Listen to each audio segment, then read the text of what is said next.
মানিক যুবকেরা, আব্বারা মায়েরা, আল্লাহ দয়াময় কোরআন শরীফে বললেন, লা ইউকাল্লিফুল্লাহু নাফসান ইল্লা উসআহা। আমি আল্লাহ ইসলামিক জীবন ব্যবস্থার ভিতরে তোমার উপরে এমন কোন হুকুম দেই নাই যেটা তুমি পারবে না।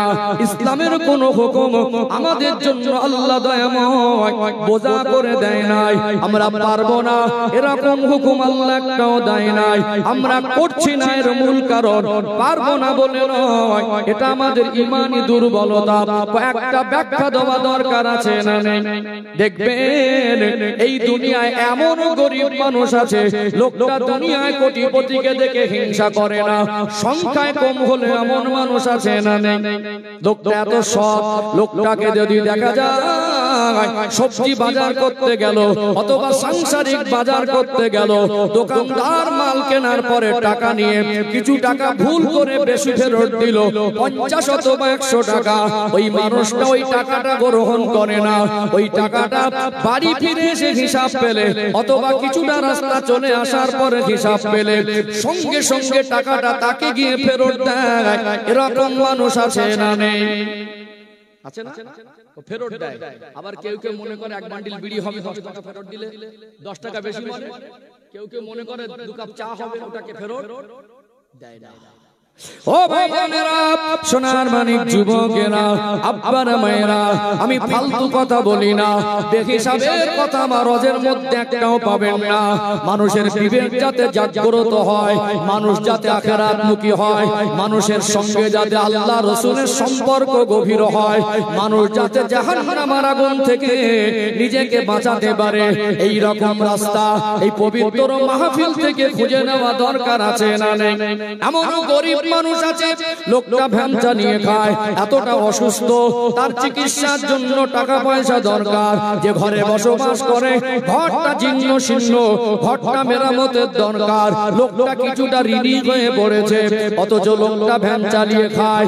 ওই লোকটা সকালবেলা ভ্যান নিয়ে বেরিয়েছে, একটা প্যাসেঞ্জার তার ভ্যানে বসলো, অপরিচিত মানুষ, লোকটা চলে যাচ্ছে তাড়াহুড়া করে, ব্যাগটা ফেলে চলে গেল, ওই ব্যাগের চেনটা দেখে টেনে দেখলেন 2 লক্ষ টাকা হবে।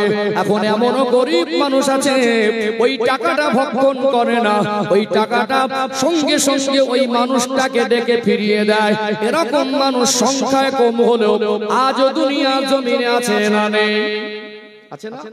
গরিব এবং তার ঘর জীর্ণ শীর্ণ, শারীরিকভাবে অসুস্থ, প্রয়োজন টাকা দরকার, তারপরে হাতে পেয়ে অনেক সময় স্টেশনে যারা ভ্যান চালায় অপরিচিত মানুষের সঙ্গে দেখা সাক্ষাৎ হয়, ট্রেন ধরার কারণে তাড়াহুড়ো করে কিছু ফেলেও যায়, সঙ্গে সঙ্গে ডেকে ফেরত দেয়। এরকম মানুষ আছে না?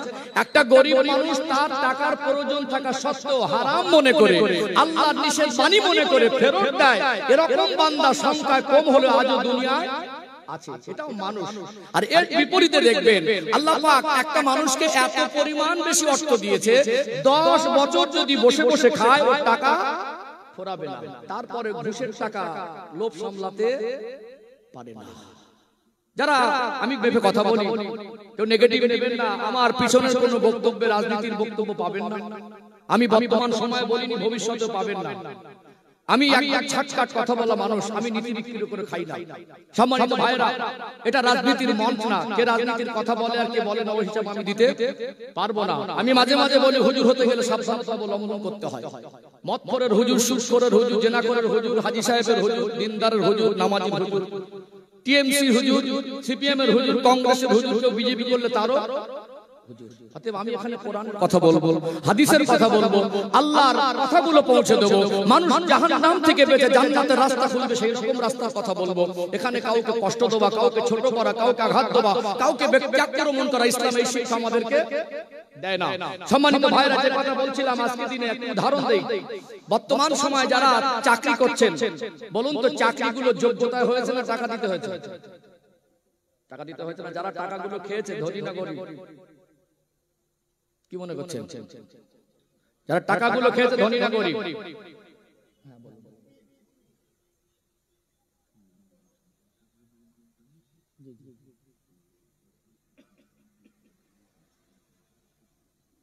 ঠিক আছে, মাথা রাখলাম ইনশাআল্লাহ।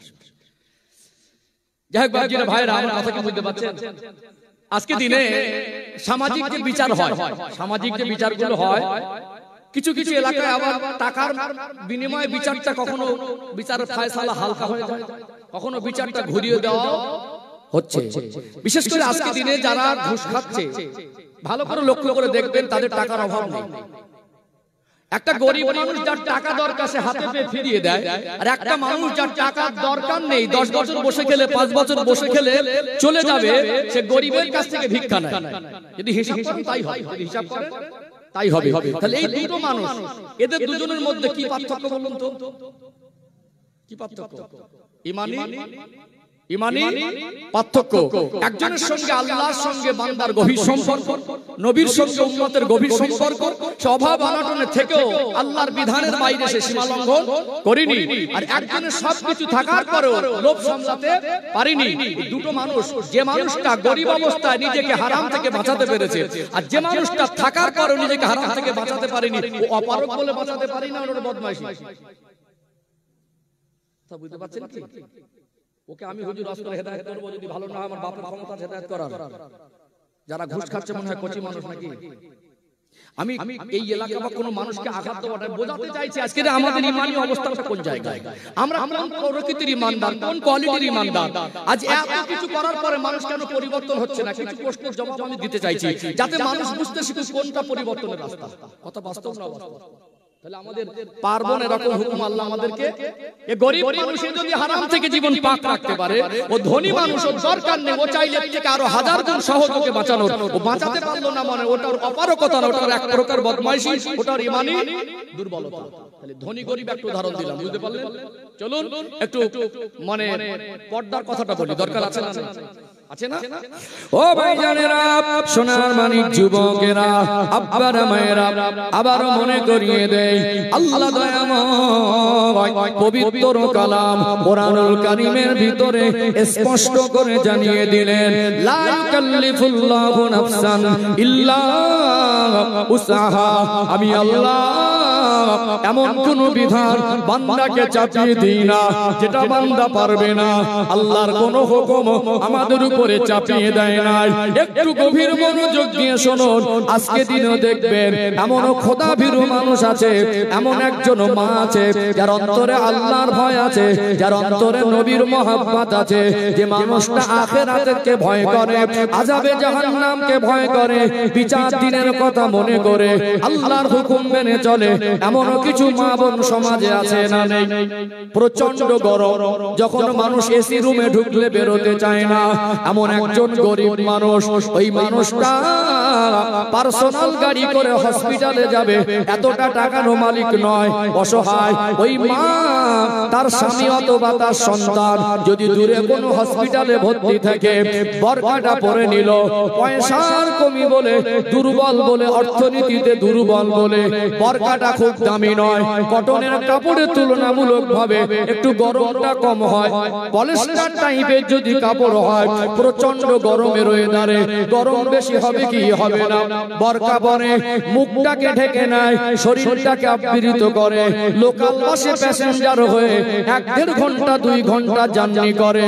ওই মাটাকে জিজ্ঞাসা করবেন, এত গরমে মানুষ এসি রুমে ঢুকলে বেরোতে চায় না, আপনি আপনার শরীরটা কেমন ভাবে আবৃত করেছেন, এবং বরকাটা যথেষ্ট মোটা, খুব দামি কাপড় নয়, আপনার কি কষ্ট হয় না? ওই মাটা জবাব দেবে, কষ্ট তো অবশ্যই হচ্ছে, কিন্তু কষ্টটা কার জন্য? কবরের আযাব থেকে বাঁচার জন্য, আখিরাতে নাজাত পাওয়ার জন্য, জাহান্নাম থেকে বাঁচার জন্য, আল্লাহর বান্দার সঙ্গে সম্পর্কের জন্য ঘাটতি না হয়, নবী আর উম্মতের সঙ্গে সম্পর্কের জন্য ঘাটতি না হয়। এই জীবনের এই জিন্দেগির উপরে যেন আমার আল্লাহ অসন্তুষ্ট না হয়। গরমে কষ্ট করার পরে তার মনের মধ্যে একটা তৃপ্তি আসে, কেউ যায় যে কেউ যা বলে বলুক, আমার আল্লাহ আমার উপরে খুশি আছে। একজন ইমানদার আল্লাহর হুকুম মানার পরে সে যদি কষ্ট পায়, ওই কষ্টের মধ্যে তৃপ্তি আছে না নেই? আছে না নেই? একটা মানুষ, এটা একটা মানুষ, এর কাছে এটা অপারগ মনে হয়নি, তার কারণ এর জিন্দেগির উপর আল্লাহ খুশি। আল্লাহর হুকুমের সীমা লঙ্ঘন করেনি। আল্লাহর সঙ্গে বান্দির সম্পর্ক বেশি বলে কাছে অসম্ভব মনে হয়নি। আজকে দিনে বিয়ে বাড়িতে বর্তমান সময় মুসলিম সমাজে যে বিয়েগুলো হচ্ছে, বরযাত্রী হিসাবে শুধু ছেলেরা যাচ্ছে না মেয়েরা যাচ্ছে? বিয়ে বাড়িটা পর্দার হালাল, খুব ভালো না খারাপ? আলহামদুলিল্লাহ, আল্লাহ আপনাদের নসিব খুলে দিয়েছে, আল্লাহ আপনাদের কপাল খুলে দিয়েছেন, আপনাদের নসিব বড়। হয়তোবা আপনার দাদুর বাপেরা স্বপ্নে দেখিনি এই সব জায়গাগুলো এত উন্নত হবে, আমার বংশধরে, আমার পোতারা, আমার তার ছেলেরা এত সুখ শান্তি পাবে, এইটুকু তারা হয়তো স্বপ্ন দেখিনি। আলহামদুলিল্লাহ, আল্লাহ আপনাদের অর্থের অভাব দেয়নি। তারপরে এখন শহর এলাকায় ভিন্ন ধর্ম অবলম্বীদের সিস্টেমে বিয়ের রাস্তাটা কিছুটা একটু অন্যদিকে ঢুকে গেছে না যায়। প্রচন্ড ঠান্ডা থেকে মানুষ বাঁচার জন্য যখন চাদর গায়ে দেয়, যখন জ্যাকেট গায়ে দেয়, যখন ব্লেজার গায়ে দেয়, যখন শরীরটাকে ঢেকে রাখার চেষ্টা করে, আর ওই ঠান্ডায় বিয়ে বাড়িতে আমাদের ঘরের মা বোনেরা ওই ঠান্ডার সময়ও মানে মেকআপ করে, শরীরটা অর্ধনগ্ন করে, মাথার চুলটা খুলে, নিজেকে মডার্ন মনে করে মানুষের সামনে নিজের শরীরটা অর্ধনগ্ন করে প্রকাশ করে, এরকম মানুষ আছে না? তাহলে গরমে একটা মা পলিস্টারের কমা দামি বরকা পরে হসপিটালে যাচ্ছে লোকাল বাসে, আর ঠান্ডায় একটা মা সারা রাত বিয়ে বাড়ির গেটের সামনে পরপুরুষের সঙ্গে দাঁড়িয়ে কথা বলছে, শরীরটা অর্ধনগ্ন, শাড়িটা মশারির মতো পাতলা, নিজের সাজসজ্জা করে নিজের শরীরটাকে অন্যের সামনে সৌন্দর্যকে প্রকাশ করা। ইনিও মানুষ, উনিও মানুষ, দুটো মানুষের মধ্যে কিসের পার্থক্য? ইমানি পার্থক্য না? গরমে যদি একটা মা সে যদি পারে, তাহলে ঠান্ডায় পারবে না, এর কোন ওজোর আপত্তি মানুষের যুক্তি বুদ্ধিতে হয় না। আজকে যারা ঠান্ডার সময় শরীরটা ঢাকছে না, এটা কি অপারগ বলে? যার ইমান দুর্বল, ইমান কমজোর, সে হয়তো বলবে আমার গরমের সময় বরকা পরলে দম লাগে, কষ্ট হয়।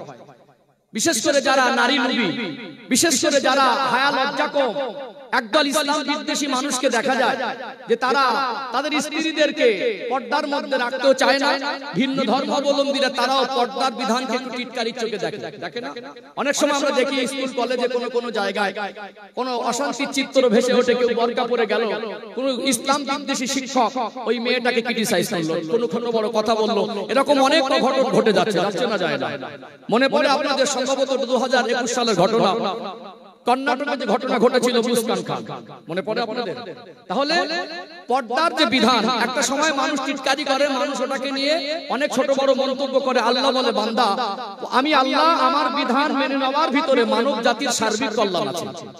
যখন মনে করে মা বোনদের, মুসলিম ঘরের মেয়েদেরকে ওরা হয়তো আবদ্ধ করে একটা কষ্টের মধ্যে রেখে দেয়, আল্লাহ বলে, বান্দা, যদি একবার মনে হয় তোরা যখন বাড়াবাড়ি করবি, করোনা ভাইরাসের মতো একটা ভাইরাস পাঠিয়ে তোদেরকে প্লাস্টিকের বরকা পরে আমি আল্লাহ ছাড়তে পড়েছে না পড়িনি?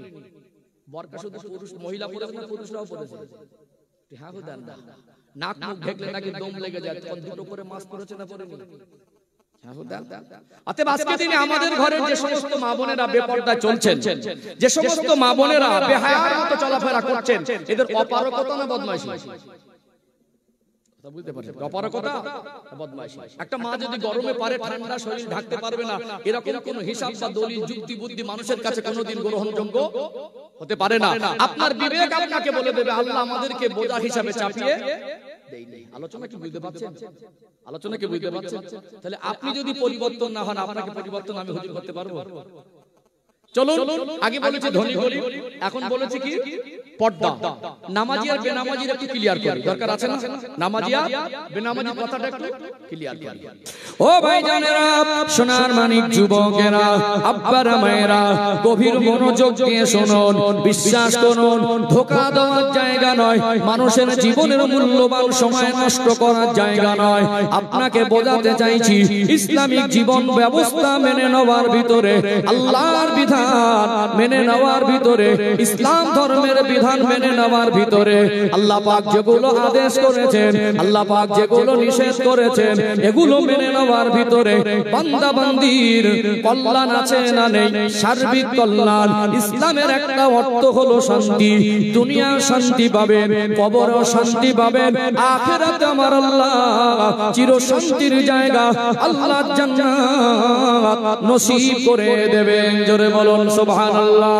আজকে দেখবেন কখনো ফেসবুক ফেসবুকে দেখা যায় একটা মানুষ শারীরিকভাবে বিকলাঙ্গ, তার দুটো পায়ে বল নেই, একটা ঠেলা গাড়িতে করে ওই মানুষটা ঠেলে ঠেলে ঠেলে ঠেলে মসজিদের কাছে নিয়ে যায়। ওই মানুষটা 5 ওয়াক্ত নামাজ পড়ে। এরকম মানুষ আছে না নেই? কিছু আল্লাহর আশিক বান্দা আছে, ঠান্ডা দেখে না, বর্ষা দেখে না, গরম বোঝে না। হাইয়া আলাস সালাহ, আল্লাহর আওয়াজ যখন কানে আসে, বান্দা নামাজের দিকে এসো। হাইয়া আলাল ফালাহ, বান্দা মঙ্গলের দিকে এসো। আসসালাতু খায়রুম মিনান নাওম, বান্দা ঘুমের থেকে নামাজটা উত্তম।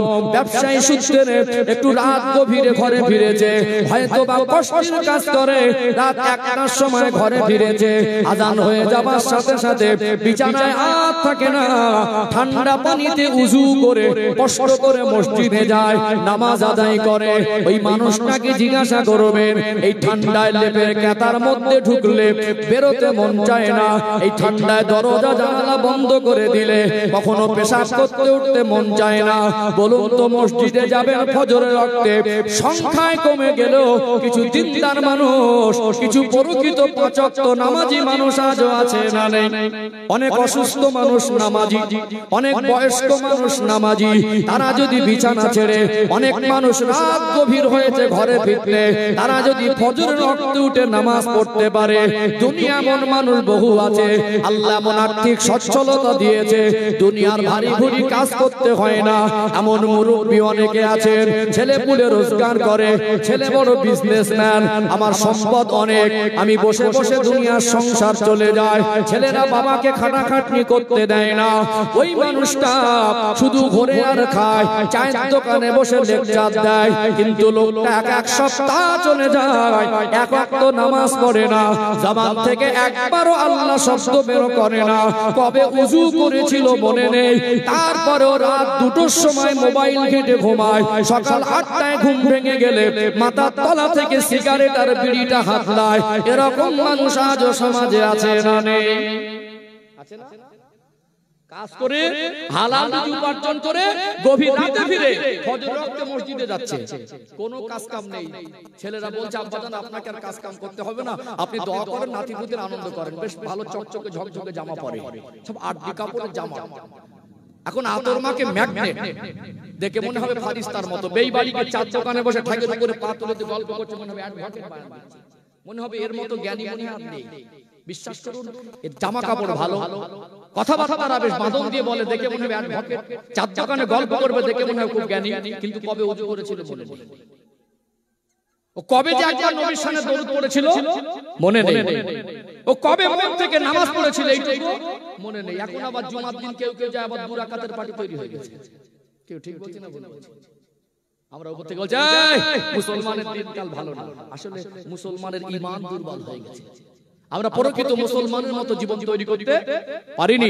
আমরা অপারগ বলে করছি না, এটা নয়, আমরা পারবো। আল্লাহ পাক আমাদেরকে বোঝা হিসেবে চাপিয়ে দেয়নি, আমরা করছি না, এটা আমাদের বদমাইশি, এটা আমাদের ঈমানি দুর্বলতা। কথা বাস্তব না অবাস্তব? যারা নামাজ পড়তে পারেন একটা প্রশ্ন তুলবেন, হুজুর তো আমাকে নামাজ পড়তে বলছেন, আমি তো অপারগ নয়, তাহলে আমি তো নামাজ জানি না। আপনার বাবা মার উপরে দায়িত্ব ছিল আপনাকে নামাজ শিখিয়ে দেওয়া। আপনার বাবা মা আপনাকে বঞ্চিত করেছে, মনে বাবা মার প্রতি আপনার যে হক ছিল, হকটা ফাঁকি দিয়েছে। আজকে দিনে আপনি যখন বুঝতে শিখেছেন নামাজ ছাড়া ঈমান পরিপূর্ণ হয় না, নামাজ ছাড়া জান্নাতে যাওয়া সম্ভব হবে না, নামাজ ছেড়ে দিয়ে আল্লাহ এবং রাসূলকে সন্তুষ্ট করার কোনো অপশনই আর বাকি নেই, তারপরেও আপনি বলছেন আমি নামাজ পড়তে জানি না। আপনি 10 মিনিট যে কোনো একটা ওয়াক্তে হুজুরের কাছে 10 জন বসে যান, 1 মাসের মধ্যে সূরা ফাতিহা মুখস্থ হবে কি হবে? হবে না? 50টা 60টা গালাগালি মুখস্থ, সূরা ফাতিহা 7টা 40 বছর বয়স থেকে কেন মুখস্থ নেই? মাঝে মাঝে গালাগালি দেয়, গালাগালির বেগ দেখে শয়তান মাঝে মাঝে মনে হয় পালায়, মনে হবে পিএইচডি করেছে। কিছু মুরব্বি আছে দাঁত পড়ে গেছে, গালাগালি শুনে শুনে দম নেয় না। কিছু চাচি আর ভাবি আছে গালাগালি দেয় যখন মনে হবে কেউ স্বামীর থেকে 20 বেশি, বারুদ হয়ে যায়। আর আমার ইয়াং জেনারেশনকে দেখবেন, প্যান্ট শার্ট ভালো, ভদ্র নম্র, মনে হবে ছেলেটা সার্ভিস করে, হঠাৎ রেগে গেল ধারে ধারে যাওয়া যায় না, ইংরেজি বাংলা হিন্দি ফাইল করে চালায়। আল্লাহ পাক কোরআন শরীফের 114টি সূরার ভিতরে শেষের সূরাগুলো ছোট ছোট দিয়েছে, যদি আপনি 10 মিনিট বসেন অবশ্যই আপনার সূরা কাউসারটুকু মুখস্থ হয়ে যাবে না? একদম ছোট্ট সূরা, বিসমিল্লাহির রহমানির রহিম, ইন্না আ'তাইনাকাল কাউসার ফাসাল্লি লিরাব্বিকা ওয়ানহার ইন্না শানিয়াকা হুয়াল আবতার। এইটুকু মুখস্থ নেই, 50-60টা গালাগালি মুখস্থ। যুবক ছেলে যখন শ্বশুর বাড়ি যায়, চুলদাড়ি সেট করে যায়, কালদা করে যায়, গিয়ে এমন ভাবে ভাব দেখে শ্বশুর বাড়ির লোক মনে করে জামাইটা ফারিস্তার মতো। আসলে ভিতরের রূপটা অতটা পরিষ্কার। বিশ্বাস করুন, গাড়ি বাড়ি টাকা পয়সা দুনিয়াদারি নেতা মন্ত্রী হুজুর হাজি যেই হই না কেন, আমি হই আর আপনি হন, যদি এই জীবনের উপর আল্লাহ খুশি না হয়, জিন্দেগি দুনিয়ায় আল্লাহর জীবনে খুশি করার মতো জীবন তৈরি করতে না পারি, কবরে 1 পয়সা দাম নেই, আখিরাতের জীবনে 1 পয়সা দাম নেই। আপনি আপনার বিবেককে প্রশ্ন করুন। আমি মাইন্ড করবেন না, আমি সামনে বলছি, আপনারা আবার নিজের ঘায়ে পেতে নেবেন না। আজকে যে সমস্ত ভাইয়েরা বাবাজিরা দাড়ি রাখছেন না, বলুন তো আপনি দাড়ি রাখেননি, এর জন্য কি লাভবান হয়েছে, না দাড়ি রেখে দিলে কি ক্ষতি হবে খুঁজে বার করেন। এটুকু আপনাকে আমি বলে গেলাম। আমি সন্তানের মতো, আপনাদের ভাইয়ের মতো জ্ঞান দিতে বসিনি, ছোট করতে বসিনি, আঘাত দিতে বসিনি। জাস্ট একটা প্রশ্ন আপনাকে করলাম, যারা দাড়ি রাখতে পারছেন না, আপনি বলুন এই পর্যন্ত আপনার জীবনে আপনি ভালো করেই জানেন আমার দাড়ি রাখা দরকার, ভালো করেই জানেন দাড়িটা আমার ছেড়ে দিলে অবশ্যই আল্লাহ খুশি হবে, নবী খুশি হবে, কিন্তু কেন রাখছেন না? যে রাখেননি এতদিন কি লাভ হয়েছে, আর রেখে দেওয়ার পরে কি ক্ষতি হবে, হিসাব করে দেখেন তো। কেউ হয়তো সার্ভিস করেন, মনে করবেন আমি স্কুলে পড়াই, আমার বিভিন্ন পরিবেশ ওটা বসা করতে হয়। বর্তমান সময় ভারতবর্ষের প্রধানমন্ত্রী, তার মুখে দাড়ি আছে, ছোট হোক দাড়ি, বাবা রামদেবের মুখে দাড়ি আছে, শ্রী রামকৃষ্ণ পরমহংস দেবের মুখে দাড়ি আছে। ছোটবেলা স্কুলে আমরা স্কুলের সিলেবাসে পড়েছি, কবি রবীন্দ্রনাথ ঠাকুরের মুখেও দাড়ি আছে। আপনি স্কুলের মাস্টার তো কি হয়েছে, আপনি পড়াতে গিয়ে যখন বইয়ের পৃষ্ঠা খুলছেন তখন দেখছেন একজন কবির দাড়িওয়ালা কবির ছবিটাই ছাপা আছে। সেখানে মানে কোন শিক্ষকের কোন ছাত্রের কষ্ট হয় না, আমার দাড়ি রাখতে কষ্ট। আপনি তো রবীন্দ্রনাথ ঠাকুর অনুসারী নয়, আপনি তো কোন দুনিয়ার নেতা মন্ত্রীর অনুসারী নয়, আপনি তো সর্বকালের সর্বযুগের সর্বশ্রেষ্ঠ মহামানব, যিনি বিশ্ববাসীর জন্য রহমত, সেই নবীর অনুসারী। অতএব আপনার গর্বের সঙ্গে ছেড়ে দেবেন, এটা আমার নবীর সুন্নাহ। কথা ঠিক না বেঠিক? অতএব আজকে বহু মানুষ চলে যাচ্ছে, টাকা পয়সার অভাব নেই, গাড়ি বাড়ির অভাব নেই, সম্পদের অভাব নেই, কিন্তু মরে গেল, কাফনের কাপড়টা পরে নিল, তারপরে নবীর সুন্নাহটুকু সঙ্গে নিয়ে যেতে পারলো না। আপনারা সবই জানেন, আমি জ্ঞান দিয়ে আপনাকে ভালো করবার ক্ষমতা আমার নেই।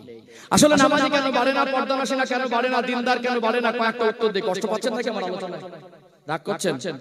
20 বছর ধরে বাবা মা সন্তানকে মানুষ করছে। কত বছর? 20 বছর। এই 20 বছর মানুষ করার ক্ষেত্রে বাবা মা সন্তানকে এত ভালোবাসে, এত প্রাধান্য দেয়, 10 কাঠা জমি বিক্রি করে বাচ্চা অসুস্থ হলে চিকিৎসা করে, দরকার হলে ঘরে করে কি করে? যখন টাকা পয়সা কিছুই না থাকে, বাবা মার মনকে আল্লাহ এমন করে দিয়েছেন, বিনা চিকিৎসায় মারা যাবে এইটুকু সহ্য করতে পারে না। মানুষের কাছে ভিক্ষা করতেও দ্বিধাবোধ করে, কিছুই নেই, হাত পেতে বলে আমার ছেলেটাকে অপারেশন করতে হবে, কিছু সাহায্য করেন, বলে কি বলে? 10 বছর ধরে টাকা জমিয়েছে, বাচ্চা অসুস্থ হলে সেটাকেও খরচা করে না? তাহলে নিজের জমির থেকে, সম্মানের থেকে, 10 বছরের কষ্টের পয়সা থেকে সন্তানের মূল্য আমাদের কাছে বেশি। সেই সন্তানের জন্য বিল্ডিং করলেন, জমি কিনে দিলেন, তার ভবিষ্যৎ ভাবছেন। দুনিয়াটা অস্থায়ী, তার ভবিষ্যৎটা আসল ভবিষ্যৎ দুনিয়া নয়। একতলা ঘর যদি কম হতো, জীবনে যদি ইসলামের আলো থাকতো, তাকে যদি নামাজি করে দিতেন, তার আসল ভবিষ্যৎ হতো। আজকে 20 বছর ধরে ছেলেকে মানুষ করলেন, সূরা ফাতিহা জানে না, ভালো করে ওযু করতে জানে না, ছেলেটা কোরআন পড়তে জানে না, হুজুর 2 ঘন্টা ওই ছেলেকে নামাজে বানাতে পারবে? সম্মানিত ভাইরা, 20 বছর ধরে মেয়েটাকে মানুষ করলো বাবা মা, পর্দার সঙ্গে মানুষ করতে। এইবারে 20 বছরের মেয়ে মনে বিবাহ দিতে হবে, মেয়ে সন্তান ঘরে রাখা নাকি? এখন জামাই করবে চকচকে আর ঝকঝক। যদি শুনেছে জামাইয়ের অ্যাসেট বেশি আছে, যদি শুনেছে জামাই বিজনেসম্যান, যদি শুনেছে জামাইয়ের নামে অনেক জমি জায়গা ফ্ল্যাট আছে, যদি শুনেছে জামাইয়ের হেলথ চেহারা ভালো, যদি বলে কোরআন শরীফ পড়তে জানে, বলে জানে, চলবে, অসুবিধা নেই, মাল মাতারও তো আছে। যদি জিজ্ঞাসা করা জামাই নামাজ পড়ে না, চলবে, অসুবিধা নেই। তাহলে আমরা জামাই খুঁজছি কি? দুনিয়াদার দেখে, চকচকে ঝকঝকে দেখে। বাবার বাড়ি যতদিন ছিল নাইটি পড়তো, চুড়িদার পড়তো, কখনো মাথা ঢাকতো, কখনো ঢাকতো না। যে বাড়িতে বিবাহ দিল 20 বছর বাবা মা পর্দা করায়নি, স্বামী গ্রহণ করেছে, বাকি 10 বছর দাম্পত্য জীবন পার করেছে, এই বাড়িতে ইসলামিক আদর্শ যতটা ছিল ওই বাড়ি আরো মাইনাস পয়েন্ট। 10 বছর স্বামী তার স্ত্রীকে নিয়ে যাচ্ছে অর্ধনগ্ন করে, বাইরে যখন করে। বাপের বাড়ি তো অন্য মাথায় কখনো থাকতো, কখনো থাকতো না, তখন মাথায় কাপড়ও। এখন বহু জায়গায় দেখবেন টাকার বলে কাপড়টা একটু শর্ট হয়ে গেছে, টাকার গরমে কাপড়টা পাতলা হয়ে গেছে, টাকার গরমে কাপড়টা টাইট হয়ে গেছে। এটা মুসলিম ধর্মের ভিতরে কিছু মা বোনদের কালচার হয়ে গেছে, শর্ট টাইট কাপড়, এখন মডার্ন বলছে, কি বলে? তাহলে 20 বছর বাবা মা পর্দা শেখায়নি, 10 বছর স্বামীর ঘরে, স্বামীও পর্দার কথা কোনোদিন বলিনি। এবারে হুজুরকে বলবেন, হুজুর এমন করে ওয়াজ করবেন, একটু কড়া করে দেন তো মা বোনরা যেন পর্দা নশীনা হয়। হুজুরের বাপের ক্ষমতা আছে কড়া করে ওয়াজ করে ওই মাটাকে পর্দা নশীনা করে দেবে। আমার কথা মনে রাগ করছেন আপনারা? তাহলে আমরা পারবো না এরকম হুকুম আল্লাহ আমাদের দেয় নাই, আমরা করছি না আমাদের অপারগতার জন্য নয়, এটা আমাদের ঈমানি দুর্বলতা। আর ঈমান তখনই মজবুত বলে গণ্য হবে আল্লাহর সঙ্গে বান্দার যখন সম্পর্ক গভীর হবে। ঈমান তখন মজবুত বলে গণ্য হবে নবীর সঙ্গে উম্মতের সম্পর্ক যখন গভীর হবে। এই দুটো সম্পর্ক ঠিক হয়ে গেলে আল্লাহর হুকুম মেনে বান্দা তৃপ্তি পায় কি পায় না? তৃপ্তি পায় না? বান্দা তৃপ্তি পায়। চলুন আমি একজন সাহাবার ঈমানের কথা তুলে ধরি। ঈমান কি জিনিস বুঝে আসবে। আমার আলোচনা বুঝতে পারছেন তো? ঈমান কি জিনিস বুঝে আসবে। ও ভাইজানেরা, সোনার মানিক যুবকেরা, আব্বারা মায়েরা, গভীর মনোযোগ দিয়ে শুনুন। আল্লাহ নবীর একজন সাহাবী তার ঈমানের কথা তুলে ধরে। কেন সাহাবীর ঈমানের কথা তুলে ধরছি? আমরা যারা এখানে বসে আছি সবাই আমরা মুসলমান, আমাদের ঈমান আর নবী সাহাবাদের ঈমান কিন্তু এক ঈমান নয়। আমাদের ঈমান দুর্বল ঈমান, কমজোর ঈমান। নবী সাহাবাদের ঈমান ছিল মজবুত ঈমান। নবী আমার সোনার জবানে বললেন, আসহাবি কান নুজুম বিআইয়িহিম ইক্তাদাইতুম ইক্তাদাইতুম। আমার এক একটা সাহাবা হলো নক্ষত্রের সমতুল্য। কোন একজন সাহাবার জীবন আদর্শ যদি ফলো করো হেদায়েত পেয়ে যাবে। জোরে বলুন সুবহানাল্লাহ। আল্লাহ নবীর সাহাবাদের ঈমান কি ছিল? এই জন্য তারা ঈমান মজবুত ছিল বলে, অন্তরে নবীর ভালোবাসা বেশি ছিল বলে, আল্লাহর ভয়ের পরিমাণ বেশি ছিল বলে, আল্লাহ পাকের জন্য রাসূলের ভালোবাসায় তারা জান কুরবান করেছে না করেনি? মাল ত্যাগ করেছে। সব কাজের আগে আল্লাহকে সন্তুষ্ট করা তাদের মূল উদ্দেশ্য ছিল। তাদের কাছে কোনোদিন আল্লাহর হুকুমটা অপারকার বোঝা মনে হয়নি, বরং তারা শাহাদাত বরণ করে নিজেকে সৌভাগ্যবান মনে করেছিলেন না করেন নাই? মনে করিয়ে দেই আল্লাহ নবী সাহাবী হযরত আব্দুল্লাহ ইবনে হুযায়ফা রাদিয়াল্লাহু আনহুর ঈমান কত মজবুত। আল্লাহ নবী সাহাবী হযরত আব্দুল্লাহ ইবনে হুযায়ফা রাদিয়াল্লাহু আনহু তিনি যুবক তরুণ সাহাবা, চেহারা সৌন্দর্য বড় সৌন্দর্য খুব, চেহারা সৌন্দর্য অনেক চমকানো। আর সাহাবাদের চেহারা থেকে একটা নুরানিয়াত গেলে সেই রকম লম্বা চওড়া। সেই সময়টা ছিল আমিরুল মুমিনিন খলিফাতুল মুসলিমিন সাইয়্যিদানা হযরত ওমর ফারুক রাদিয়াল্লাহু আনহুর খেলাফত শাসনামল। রোমে চলে গেলেন। রোম সম্রাট খ্রিস্টান বাদশার হাতে আল্লাহ নবী সাহাবী হযরত আব্দুল্লাহ ইবনে হুযায়ফা রাদিয়াল্লাহু আনহু সহ 17 জনের কাফেলা বন্দী হয়ে গেল। রোম সম্রাট ছিল এই খ্রিস্টান বাদশা, ইসলাম বিদ্বেষী।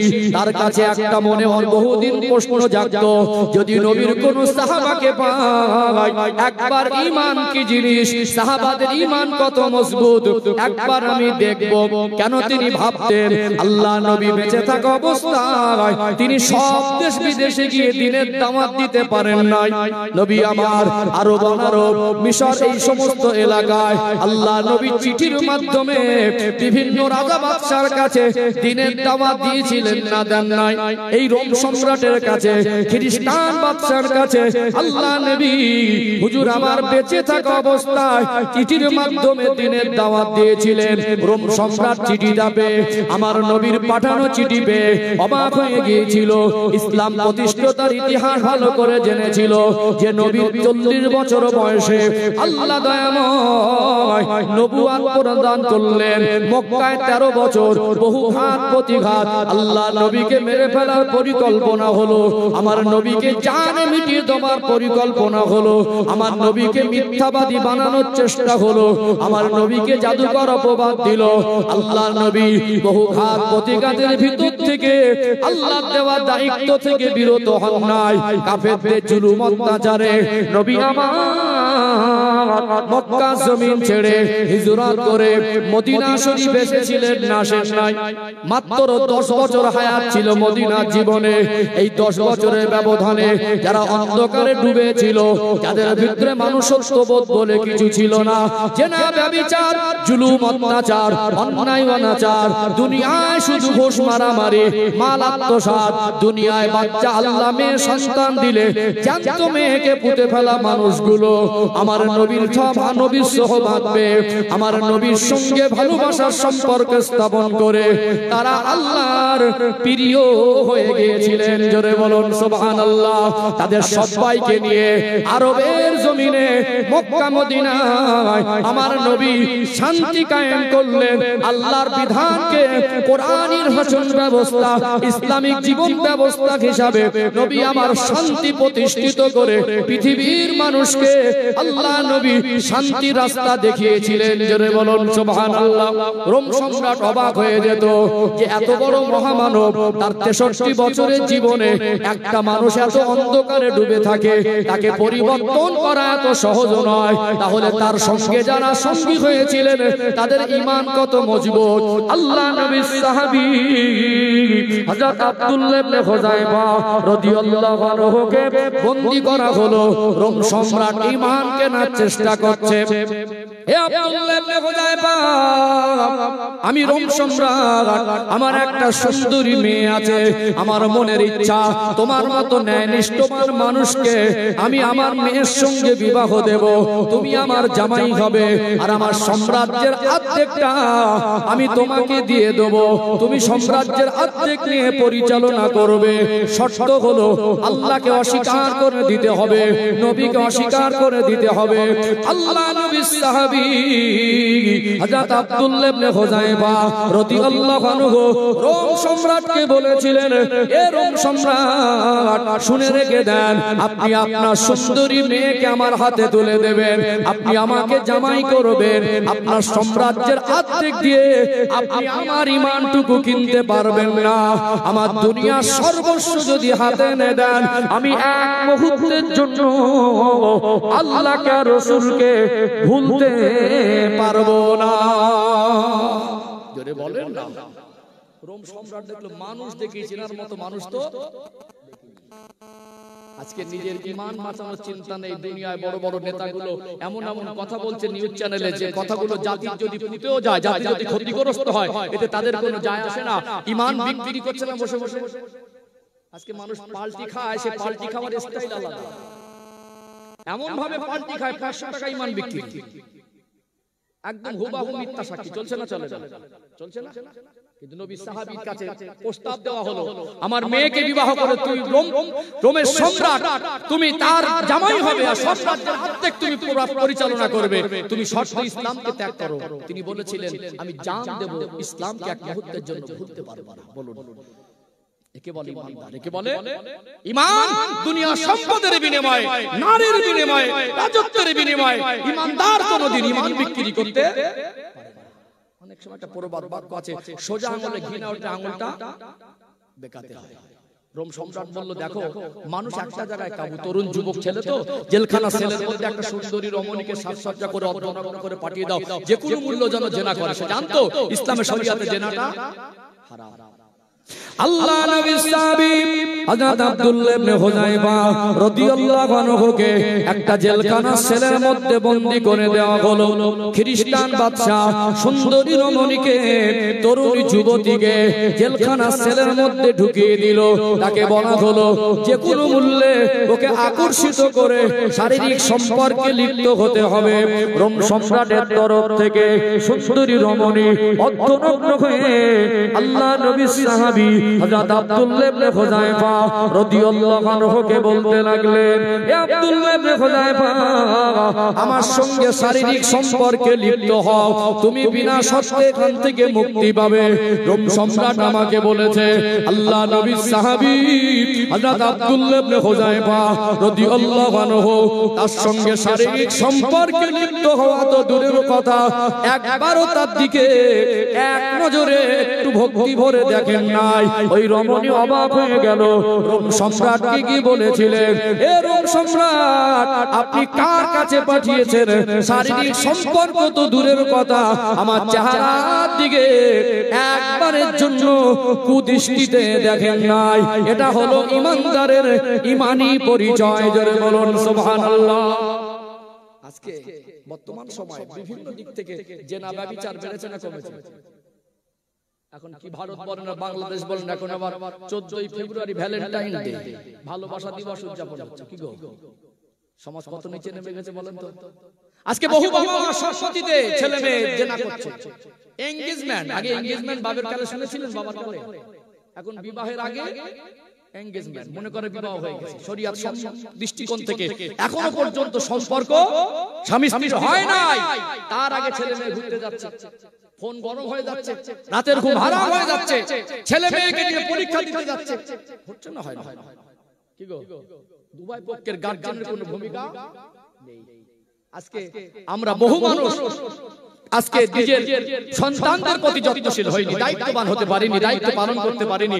আমরা অসচেতনতার কারণে আমরা এমন একটা রোগে ভুগছি, যার কারণে আজকে আমাদের সমাজে বিভিন্ন রকমের জেনা পরিমাণ মতো যথেষ্ট বেড়ে গেছে। গেছে না, যায় গেছে না?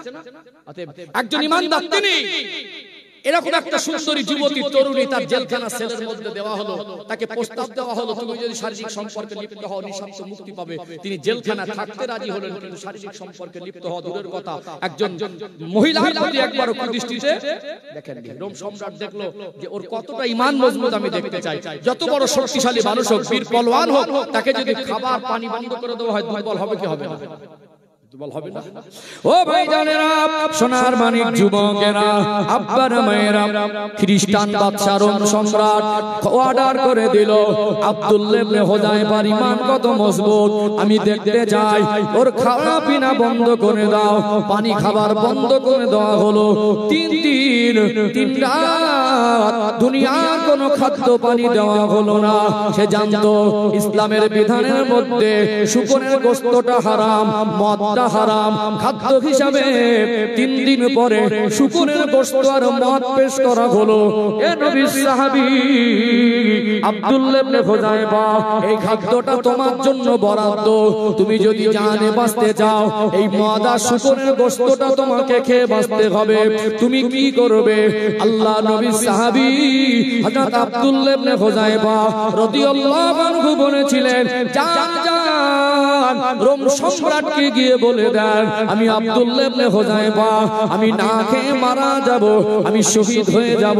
তথাপিও আল্লাহ যেটা হারাম ঘোষণা করেছেন, আমার রাসূলুল্লাহ যেটা নিষেধ করেছেন, ইসলামের মধ্যে যেটা হারাম, আমি শহীদের তামান্না করছি, আমি শাহাদাত বরণ করব, আমি মারা যাব। তথাপিও হারাম বস্তু সামান্য ভক্ষণ করব না। জোরে বলেন না। আমাদের ছেলেরা লাল পানি খাওয়া অভ্যস্ত হয়ে গেছে। মা যদি ছেলেটাকে বলে যে এক গ্লাস দুধ দিচ্ছি বাবা খা না, ওর ভালো লাগবে না, টাকা দিয়ে মদ কিনে খাবে। কি গো, দুধের থেকে মদের দাম বেশি না কম? একটু বলেন না। মদের দাম বেশি না? ও কম টাকায় দুধ কিনে খাবে না, বেশি টাকায় মদ কিনে খাবে। মাঝে মাঝে আমরা বলি আমরা মুসলমান, আমরা মুসলমান। এখন দেখছি তরুণ প্রজন্ম আমাদের মানে অল্প বয়সে আমাদের পরিবেশে কিছু ছেলে এরা আবার গাঁজাখোর হয়েছে। ভীষণ ব্যাপার, গাঁজা করে মারাত্মক মিল। এদের আবার মারে ফাতি লাইন, চোখে চোখে সম্পর্ক, এত চালাক এরা, মুরব্বীদের সহজে বুঝতে দেয় না। এখন আবার জাতি ধ্বংসের পথে নেমে গেছে। একটু ধনী হওয়ার আশা করে লটারির দোকানে লাইন, কি গো, হালাল টাকা উপার্জন করেছে, মাথার ঘাম পায়ে ফেলা পয়সা, ওটা হালাল হতে খুঁত নেই, ওই টাকাটা নিয়ে 30 টাকায় কোটিপতি হবে স্বপ্ন দেখছে। কথা কি বুঝতে পারছেন? এটা আমাদের ঈমানি দুর্বলতা না, এটা আমাদের ঈমানি দুর্বলতা। ও ভাই জানেরা, সোনার মানিক যুবকেরা, আব্বারা মায়েরা, আল্লাহ নবীর সাহাবী হযরত আব্দুল্লাহ ইবনে হুযায়ফা রাদিয়াল্লাহু আনহু বলে দিয়েছিলেন, রোম সম্রাটকে শুনিয়ে দেন, আমি না খেয়ে মারা যাব, আল্লাহর বিধান আমি আমার সজ্ঞানে অমান্য করতে পারবো না। রোম সম্রাট অবাক হয়ে গেল, একটা মানুষের জীবনে মরণের ভয় আছে না নেই? মরণের ভয় আছে। একটা বড় কড়াইয়ে তেল ঢেলে দেওয়া হলো, নিচে আগুন জ্বালানো হচ্ছে, তেলটা এত বেশি পরিমাণে গরম করা হলো, জেলখানার সেলের মধ্যে থেকে আল্লাহ নবীর সাহাবী হযরত আব্দুল্লাহ ইবনে হুযায়ফা রাদিয়াল্লাহু আনহুকে সামনে দাঁড় করানো হলো। তার সাথী সঙ্গীদের মধ্যে একজনের হাত পা বাঁধা, ওই অবস্থায় আব্দুল্লাহ ইবনে হুযায়ফা রাদিয়াল্লাহু আনহুর সামনে ফুটন্ত তেলের মধ্যে ছেড়ে দেওয়া হলো। আল্লাহ নবীর সাহাবী হযরত আব্দুল্লাহ ইবনে হুযায়ফা রাদিয়াল্লাহু আনহুর চোখ থেকে পানি ঝরে। আরে মানুষ এত নিষ্ঠুর, একটা মানুষকে এইভাবে কষ্ট দেয়, একটা মানুষকে এইভাবে হত্যা করে। রোম সম্রাট চোখের পানি দেখে আল্লাহ নবীর সাহাবী হযরত আব্দুল্লাহ ইবনে হুযায়ফা রাদিয়াল্লাহু আনহুকে বলতে লাগলেন, এ আব্দুল্লাহ ইবনে হুযায়ফা, এতক্ষণ পরে বুঝতে পেরেছি এবারে তুমি ইমানি দিক থেকে দুর্বল হয়ে পড়েছো। দেখো মরণের ভয় হয়তো তুমি কাঁদছো, এবারে তোমার পালা। শর্ত হলো একটা, আল্লাহকে অস্বীকার করে দাও, রাসূলুল্লাহকে অস্বীকার যদি করে দাও তুমি জানে বেঁচে যাবে, নচেত এই আগুনে তেলের মধ্যে তোমাকে ছেড়ে দেওয়া হবে। আল্লাহ নবীর সাহাবী আব্দুল্লাহ ইবনে হুযায়ফা রাদিয়াল্লাহু আনহু দেখছেন তার চোখের সামনে তার সঙ্গী ফুটন্ত তেলের মধ্যে এত কষ্ট পাচ্ছেন, তার শরীরের অঙ্গ প্রত্যঙ্গ যেন আলাদা আলাদা হয়ে যায়। ওই সময় আব্দুল্লাহ ইবনে হুযায়ফা রাদিয়াল্লাহু আনহু বললেন, এ রোম সম্রাট, শুনে রেখে দে, ঈমানদার কোনদিন মউতের ভয় পায় না। আমার চোখের পানি মউতের ভয় নয়, আমি আমার ভাইকে দেখতে পাচ্ছি, আমার আল্লাহ তাকে শাহাদাতের মরণ নসিব করে দিয়েছে। মানুষ একদিন মরণ হবেই হবে। মানুষের জীবনে যত রকম মরণ হয়, সবথেকে উত্তম মরণ, আল্লাহর পছন্দের মরণ হলো শাহাদাতের মরণ। আল্লাহ কোন শহীদকে অতক্ষণ না পর্যন্ত শাহাদাত দেন না, একটা শহীদ অতক্ষণ পর্যন্ত মৃত্যুবরণ করেন না। আমার আল্লাহ তাকে বেঁচে থাকা অবস্থায় যতক্ষণ না আল্লাহর জান্নাত সচক্ষে দেখায়। আব্দুল্লাহ ইবনে হুযায়ফা হুজুর বলছেন, আমার মনে মনে হচ্ছে আমার ভাই শুধু শাহাদাত বরণ করেন নাই, আমার ভাই শাহাদাতের মুহূর্তে আল্লাহর জান্নাতকে সচক্ষে তিনি দেখতে দেখতে শহীদ হয়েছেন। জোরে বলুন, আরো জোরে বলুন। আব্দুল্লাহ ইবনে হুযায়ফা হুজুরের চোখ ভরা পানি। রোম সম্রাটকে বলেছিলেন, এই চোখের পানিটা মউতের ভয় নয়, আমার মনে মনে হচ্ছে আল্লাহ দয়াময় আমাকে জীবন দিয়েছেন একটা, আজকে আমি তেলের মধ্যে ফেরাই হব, আজকে ফুটন্ত তেলে আমার ছেড়ে দেওয়া হবে। এটা আল্লাহর ভালোবাসায়, এটা রাসূলুল্লাহর ভালোবাসায় মেনে নেব। আজ যদি আল্লাহ দয়াময় আমি আব্দুল্লাহ ইবনে হুযায়ফা আরো 100টা জীবন দিত, আরো 100খানা জীবন যদি আমি ফুটন্ত তেলে ফেরাই হয়ে ভাজা হয়ে আল্লাহর জন্য কুরবান করতে পারতাম, আমি আমার জীবনটাকে ধন্য মনে করতাম। জোরে বলেন না। রোম সম্রাট অবাক হয়ে গেল, ঈমানদার তিনি ফুটন্ত তেলের কড়ার সামনে দাঁড়িয়ে শাহাদাতের তামান্না করে। কাফের মুশরিকদের কাছে, দুনিয়ার কোন শক্তির কাছে ফুটন্ত তেলের ভয় আল্লাহকে অসন্তুষ্ট করে না। জানে এই জীবনের উপরে আল্লাহ অসন্তুষ্ট হবে, এরকম কাজ ঈমানদারের কাছ থেকে হতে পারে না। আমরা আমাদের জীবনের সর্ব কাজটাই, ভালো কাজগুলো ছেড়ে দিয়ে সব খারাপ কাজ ধরেছি। মানুষ পাপ করেও মনে আনন্দ করছে, মানুষ পাপ করেও আনন্দ করছে, মানুষ গুনাহ করছে গর্বের সঙ্গে, গুনাহ করে কাঁদতে হবে, গুনাহ করছে গর্বের সঙ্গে। বন্ধন থেকে লোন তুলে আনছে আর হাসি মনে, যেন মনে হবে বিয়ে করে আরেকবার বাড়ি ফিরছে ভাই আর ভাই। বলছে কি সুন্দর করে মিটে গেলে আরেকটা নেব, মনে হবে আল্লাহ ওদের জন্য অফার দিয়েছে। এই যে হারাম, আল্লাহ সন্তুষ্ট হয়ে গেছে। সামান্য যারা আফসোস নেই। আগের দিনে মানুষের ঈমান মজবুত ছিল, মাটির ঘরে ছিল, লোকের বাড়ি থেকে চেয়ে খেয়েছে, বাচ্চাদের মুখে পান্তা ভাত চেয়ে অল্প অল্প ভাগ করে হাত তুলে হালাল চেয়ে খেয়েছে, বন্ধনের ব্যাংক খুঁজে নিয়ে। আজকে আল্লাহ হাজারো সুখ শান্তি দেখেছে। আগের দিনে মানুষের বাড়িতে কি খাবে খাদ্যটুকু কোনোদিন থাকতোই না, কোনোদিন। কথা ঠিক না বেটা? এখন ঘরে ফ্রিজে গোশতগুলো পচে যাচ্ছে, সবজিগুলো শুকিয়ে যাচ্ছে, রান্না হয় না। তারপরেও মুসলমান হারাম থেকে জীবন পবিত্র করতে পারে।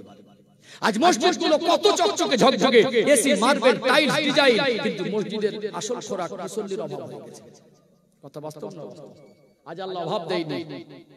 আগের দিনে মানুষ এত বরকার দোকান খুঁজে পেত না। মার্কেটে এত বরকার দোকান, দামি দামি উন্নত মানের বোরকা ঝুলানো দেখাও যেত না। একটা শাড়িতে এমন ভাবে জীবন পার করেছে, এমন ভাবে একটা ঘরের মধ্যে ভাসুরদের সম্মান করেছে, ভাসুররা নিজের ছোট ভাইয়ের স্ত্রীর গলার আওয়াজ শুনতে পেত না। কথা ঠিক না বেটি? আর এখন ভাসুরের সঙ্গে প্রেম করে পালাচ্ছে। আমরা বলছি আমরা আপডেট হয়েছি, আমরা বলছি আমরা উন্নতি হয়েছি। বিশ্বাস করুন, আগের দিনে মা বোনেরা পুরুষ মানুষের আল্লাহর ভয়ে ছায়া ভাঙাতো না, বলতো না হবে।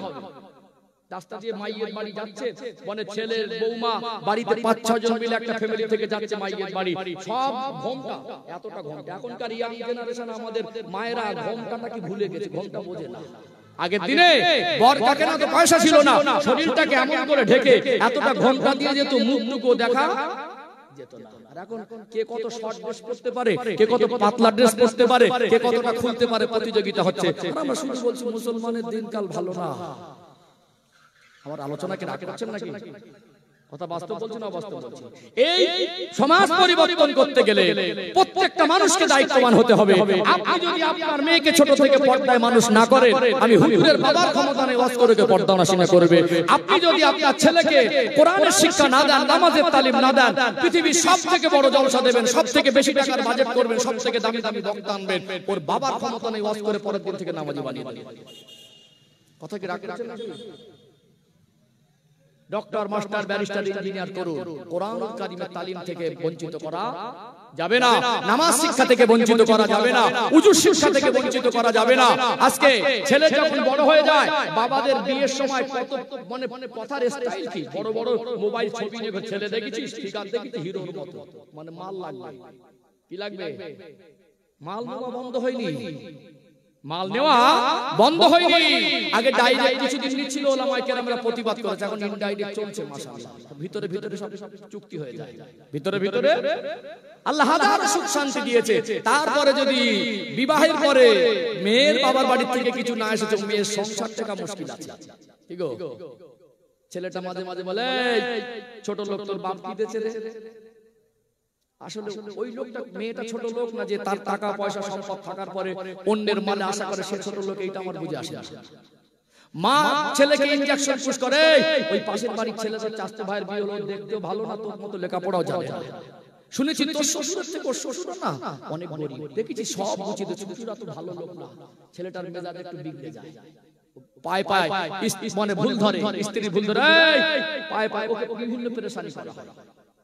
কথা বাস্তব না অবাস্তব? ভাইরা, আমরা লোভ এখন ছাড়তে, লোভ তো লোভ, পরের মালে লোভ বেশি করেন না। হালাল রুজি উপার্জন করে নিজে করেন না, পরের মালে কেন এত লোভ লালসা? সে যদি খুশি করে তার জামাইকে দেয় আলাদা ব্যাপার, আজকে খুশি করে দূরের কথা প্রেসার ক্রিয়েট করে নেওয়া হচ্ছে। কথা বাস্তব বলছি না অবাস্তব বলছি? আর আমরা শুধু বলছি আমরা পরিবর্তন হয়েছে। হ্যাঁ, গাড়ি পরিবর্তন হয়েছে, বাড়িগুলো চকচকে ঝকঝকে হয়েছে, বাড়ির মধ্যে মানুষের ঈমান দুর্বল হয়ে গেছে, জামা কাপড় চকচকে ঝকঝকে হয়েছে, বরকা গুলো দামি হয়েছে, এখন কিছু মানুষ বরকা পড়ছে, সেটাও ফ্যাশন, টাইট ফিট, ওটা স্টাইল। আজকে মসজিদগুলো কত সুন্দর হয়েছে, কিন্তু মসজিদের মধ্যে মুসল্লি, কিছু ডেঞ্জার মুসল্লি আছে, এদের জ্বালায় ইমামও মাঝে মাঝে টেকসই হয়। হুজুরকে বলবে আসসালামু আলাইকুম হুজুর, জুমার দিন আপনার বয়ান শুনে মন ভরে গেল। আবার বলে হুজুর আপনি যে দোয়া করেন না, লোক কেঁদে ফেলে, সামনে হুজুর প্রশংসা করবে, ওই লোকটা পিছন থেকে হুজুরের পিছনে এমন দুশমনি করে, হুজুরের পিছনে এমন ভাবে লাগে, কিছু ডেঞ্জার মুসল্লির কারণে ভালো ভালো ইমামগুলো 6 মাস স্থায়ী হয়। তাহলে আমাদের মসজিদ উন্নতি হয়েছে, মানুষের মনুষ্যত্বের উন্নতি হয়নি। আমাদের ঘর বাড়ি চকচকে ঝকঝকে হয়েছে, ঘরের ভিতরে মানুষের ঈমানের উন্নতি। আল্লাহ আমাদের বোঝার মতো তৌফিক দান করেন, বলেন আল্লাহুম্মা আমিন, বলেন আল্লাহ। কষ্ট পাচ্ছেন? হবে না? যাক ভাই বলছিলেন কালেকশন থেকে অসুবিধা নেই, আমি আরেকটু আগে বাড়বো কালেকশন। আমি চাপ দিচ্ছিলাম যে কালেকশন করতে হলে আমার অজের একটা মুড ভুলে যায়, আমার পর অসুবিধা নেই। আলোচনা মানে কষ্ট পাচ্ছেন নাকি? ঠিক বাবাজি, রাগ করছেন? কথাগুলো কি একটা অবাস্তব বলেছি? এখানে আপনারা আমার সামনে বসেছেন, আমি আপনাকে ছোট করে বা আপনাদেরকে আক্রমণ করছি না, সমাজের বাস্তবতাটা তুলে ধরছি যাতে আমরা কোন জায়গায় আছি, আমাদের ঈমানি অবস্থানটা কোন পরিস্থিতির ভিতরে, এইটুকু আমি পরিষ্কার করার চেষ্টা করছি। চলুন একটু নবীর সামনে দরুদ শরীফ পড়ে নেই, একটু তাকবীর দিয়ে নেই, কারণ দরুদ শরীফ না পড়লে মজলিসের হক আদায় হয় না, দরুদ শরীফ না পড়লে মসজিদের হক আদায় হয় না। আর দরুদ শরীফ পড়লে আল্লাহ পাক 10টা দরজা বুলন্দ করেন, 10টা নেকি দেন, 10টা গুনাহ মাফ করে দেন। বলুন সুবহানাল্লাহ। আরো অনেক ফজিলত আছে, আমি সংক্ষেপে বললাম। একটু দরুদ শরীফ মাঝে মাঝে পড়তে হয়, না পড়লে আল্লাহর রহমত বর্ষণ হয় না। একটু তাকবীর দিয়ে নেই, তাকবীর দেন তো নারে তাকবীর, মাশাআল্লাহ। আরেকটা আওয়াজ দেন তো নারে তাকবীর। আমি আবার সামনে একটা কথা বলি, রাগ করবেন না। কিছু কিছু জায়গায় না তাকবীর দিলে কেউ আল্লাহু আকবার বলে আর কেউ বলে না। আচ্ছা, এই জায়গায় বসে আমি মাঝে মাঝে বলি, খুব চেঁচাতে হবে না, আল্লাহকে ডাকতে গেলে খুব চেঁচিয়ে ডাকতে হবে এমন নয়, ভক্তি ভরে ডাকলে ওটাই যথেষ্ট।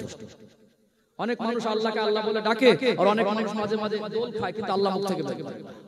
অনেক মানুষ দরুদ শরীফ পড়ে, আর কেউ দরুদ শরীফ পড়তে বললে ওটাকে পড়তে চায় না, দোল খাবে কিন্তু দরুদ শরীফ পড়বে না। অনেক মানুষ হুজুর ওয়াজ করছে, আল্লাহ মরণের আগে একবার যেন দিদারে কাবা শরীফ মদিনা শরীফ যেতে পারি, পাশের মানুষটার পয়সা নেই, সে কেঁদে কেঁদে বলছে আল্লাহুম্মা আমিন। যে 10 বার যেতে পারবে ও আমিন টুকু বলে এরকম করছে। কি এই জায়গায় এসে যদি নিজে তো যাবার মতো সেই রকম মন তৈরি করতে পারিনি, হুজুর আল্লাহর কাছে দোয়া চাইছে, অন্তত এই ওসিলা যদি আল্লাহ নিয়ে যায়, দোয়া কবুল হয় কি হয় না? দোয়া কবুল হয়। দোয়া এমন একটা পাওয়ারফুল জিনিস, দোয়ার মাধ্যমে আল্লাহ মানুষের পরিবর্তন, তাকদীরটাও পরিবর্তন করে দেয়। বলুন সুবহানাল্লাহ। তাহলে আমি যেতে পারছি না গাফিলাতিতে, অন্তত দোয়ায় দিনদার পরেশগার নামাজি হুজুর হাজি কত আল্লাহর প্রিয় মানুষের সেই মজলিসে বসে দোয়া করছে, তখনও আমিন বলতে চায় না, আছে না? নিজে তো দরুদ শরীফ কবে পড়েছিল মনে নেই, মজলিসে বসে মাঝে মাঝে কিছু মানুষ দরুদ শরীফ পড়তে চায় না। আজও কিছু মানুষ মনে করে জলসা মাহফিলটা ওটা আমার জায়গা, আজও কিছু মানুষ মনে করে জলসা হচ্ছে গ্রামে ভালো, ওখানে আমি বসবো। অনেক ভদ্রলোক আছে 10 বছর গ্রামে জলসা হচ্ছে, 10 মিনিট মজলিসে বসি কেন? চটটা কি বসলে মানুষ জাত চলে যাবে নাকি? আজকে এখানে চট বিছে আপনাকে ডাকা হচ্ছে, আপনি মরণের পরে আপনার কবরে এরকম চটটুকু বিছানো হবে না। আজকে যারা জলসা মাহফিলে বসে একজন মানুষকে তারা মনে করে যে ও আলাদা আর আমি আলাদা, ওর ক্যাটাগরি আলাদা আর আমার ক্যাটাগরি আলাদা। অনেক সময় মনে করে যে গরিব মজদুর অসহায়দের জন্য, কিছু নামাজি মুসলিম আছে ওদের জন্য জলসা, আমি পয়সাওয়ালা, আমি বিজনেসম্যান, আমি চাকরিজীবী, আমি ধনী, আমি কেন ওখানে যাবো? এরকম কিছু মনোভাবের মানুষ আছে। লিখে রেখে দেন তাদের বন্ধু বান্ধব ফুট পড়া, মানুষটা মরে গেল আর ফোন করে সমস্ত জায়গায় খবর দেওয়া হলো। এখন মানবতায় কিছু মানুষ আসে, এক নামি দামি লোকের বাবা মারা গেল, আর তার কিছু পরিচিত বন্ধু বান্ধব এসে তার বাবাকে দেখেছে একবার, আর তার সামনে ধরে 10 বার মনে বোঝাতে চাইছে তোমাকে ভালোবাসি, তোমার বাবা মরে গেছে, তোমার বাবাকে দেখতে এসেছি, মানে বাবা দেখেছে একবার আর তার সামনে ঘুরছে 10 বার, মানে আমি হাজিরা দিটা তুমি মনে রেখে দাও। ওটা বাবার দরদি না, বাবার জানাজায় কানতে ওর মাগফিরাতের জন্য আসেনি, ওর পরিচিত বন্ধুর মন ডাকতে এসেছে। এরকম চিন্তাধারা আছে না? তারপরে দেখবেন লিখে রেখে দেন যারা চটে বসে, যারা এই কোরআনের মাহফিলে বসে, যারা আল্লাহকে ভালোবেসে বসে, এই সমস্ত মানুষদের থেকে যারা আলাদা মনে করেন, ওই মানুষগুলো মরে গেলে ওদের যারা বন্ধু বান্ধব সুরফুট পাঠিত, এই মানুষগুলো যারা আজকে এখানে বসে দেখবেন গ্রামে মাইয়েত হয়ে গেলে না, একটু ঠান্ডা হালকা একটু ঘিজঘিজে বৃষ্টি হলেও এরা জুতো খুলেই দাঁড়ায়। কি করে? এরা জুতো খুলতে দ্বিধাবোধ করে না। এখন খুব পরিচিত বন্ধু জানাজা পড়তে এসে দেখছে যে সবাই দাঁড়িয়ে গেছে জানাজার কাতারে, এখন একটু হালকা বৃষ্টি হয়েছে, জানাজার ময়দানটা কাদা কাদা ভাব, ও তো সুটফুট জুতো পরে আছে, ভাবছে জুতোটা খুলবো, সবাই খুলছে মানবতায় খুলে, ও ভাবছে জুতোটা খুললাম বটে, মোজায় তো পায়ের তলায় তো ধুলো বালি কাদা লেগে যাচ্ছে, এখন ও জুতো খুলে নিয়ত করেছে, কোন রকমে নিয়ত করেছে, কিন্তু জুতোটা পাপ থেকে খুলেছে, মন থেকে খুলতে পারেনি। তাদেরকে দুনিয়া বন্ধু মনে করছেন। বিশ্বাস করুন, এই জায়গা, এই কোরআনের মাহফিল, এই হেদায়েতের বাণী পৌঁছে দেওয়ার পরিবেশ, এই পরিবেশ আমি রবিউল ইসলাম তৈরি করিনি। আল্লাহর নবী সাল্লাল্লাহু আলাইহি সাল্লাম ওয়াজ করতেন, সাহাবারা এরকম বসে বসে নবীর দরবারে শুনতেন। বলুন সুবহানাল্লাহ। সাহাবাদের পরে তাবেঈরা আল্লাহর নবী সাহাবাদের কথা শুনেছেন, যার ইমামরাও তার ওস্তাদদের কাছে বসেছেন। আমার আপনার পীর মুর্শিদ আমিরুশ শরিয়াত কুতুবুল আলাম মুজাদ্দিদুজ জামান দাদা হুজুর পীর কেবলা রাহমাতুল্লাহ, তিনিও কুতুবুল ইরশাদ শাসুলের নওয়াজ ফাতে আলী ওয়াসি রাহমাতুল্লাহ দরবারেই বসে থাকেন। কথা ঠিক না বেঠিক?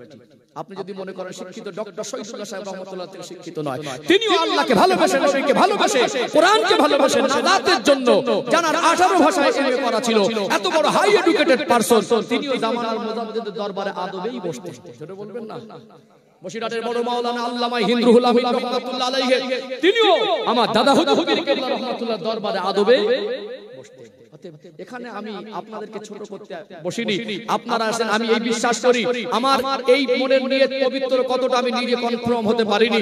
এর ভিতরে বহু মানুষ এসে বসেছেন, আপনার পবিত্র নিয়তের উপর আল্লাহ খুশি, এরকম মানুষ থাকতে পারে কি পারে না? পারে না? একটু সান্ত্বনা দেই, চটে বসেছেন। আজকে কারোর কি কষ্ট হয়েছে? ছেলেকে বিবাহ দিলেন, বেই বাড়ি গেলেন, ভীষণ হাই ফাই ব্যাপার, এখন ঘরে উঠতে না দিয়ে যদি বাইরে চট বিছিয়ে বলে বেই বসেন, বসবেন? প্রথমবার বেই বাড়ি যাওয়ার পরে যদি চট বিছিয়ে দেয় আপনি উঠানে বসেন, বসবেন? কিছু ডাকচোটা মানুষ বলবে এরকম বেই বাড়ির দরকার নেই। সেই মানুষগুলো চটে বসেছে, সেই মানুষগুলো আজকে এখানে বসে থেকে জোর করে বসার পরে কষ্ট হয়নি, বরং এখানে বসে যে তৃপ্তি পাওয়া যাবে টাকার বিনিময়ে পাওয়া যাবে না। বাইরে থেকে অনুভব করতে পারবেন, এর ভিতরে এসে বসতে হয়। আজকে তো আলহামদুলিল্লাহ সুন্দর পরিষ্কার একটা চট বিছানো আছে। যখন আমাদের বাচ্চা হসপিটালে ভর্তি থাকে, যখন আমাদের নিকটস্থ কেউ হসপিটালে ভর্তি থাকে, বর্ষায়, ঠান্ডায়, গরমে হসপিটালে চাতে হলে তো রাত কাটাতে হয়, হয় কি হয়? কেউ পাশে জায়গা করে ডাকে, অপরিচিত মানুষের পাশে গিয়ে বসলে না ও সন্দেহ করে মালটা পকেটমার হতে পারে। বাবাজি, অহংকারীকে আল্লাহ পছন্দ করেন না। এই জন্য টাকার গরম, শিক্ষার গরম, পয়সার গরম, দুনিয়ার গরম দেখানো আল্লাহ পছন্দ করেন না। ইন্নাহু লা ইউহিব্বুল মুস্তাকবিরিন, নিশ্চয়ই আমার আল্লাহ অহংকারীকে পছন্দ করেন না। অতএব জীবন তো অস্থায়ী মেহমানখানা, আল্লাহ জব বুলায়েগা, রব জব পুকারেগা, সব কুছ ছোড় কে জানা পড়েগা। অতএব এই জীবনের উপর আল্লাহ খুশি যদি হয়, চটে বসতে রাজি হবে। এই জিন্দেগির উপরে আল্লাহকে খুশি করতে গেলে আরামের বিছানা ছেড়ে মসজিদে যাব। এই জিন্দেগির উপরে আল্লাহকে খুশি করতে গেলে আমার তার একটা ভুল হয়ে গেলে আমি যত বড় শিক্ষিত আর দিনদার হই, একটা গরিব মানুষের হাত ধরে ক্ষমা চাইতে যাব, তাতে কোনো দ্বিধাবোধ হবে না।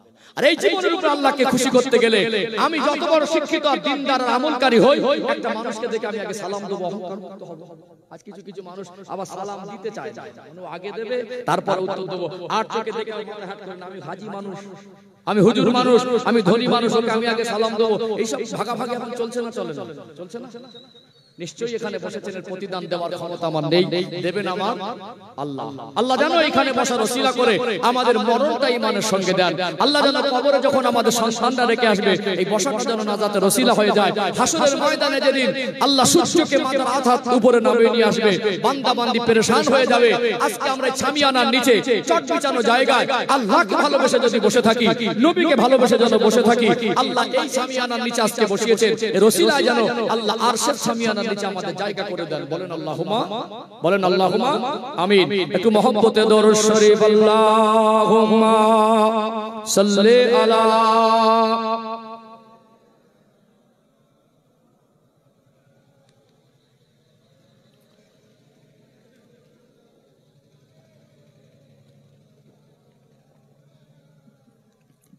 हब्बे अहमद अजलही सीने में है, मैं आहूं मेरा दिल मदीने में है। फूल तो फूल काटूं क्या हुस्न है, लुत्फ़े जन्नत से बढ़कर मदीने में है। अल्लाहुम्मा सल्ली अला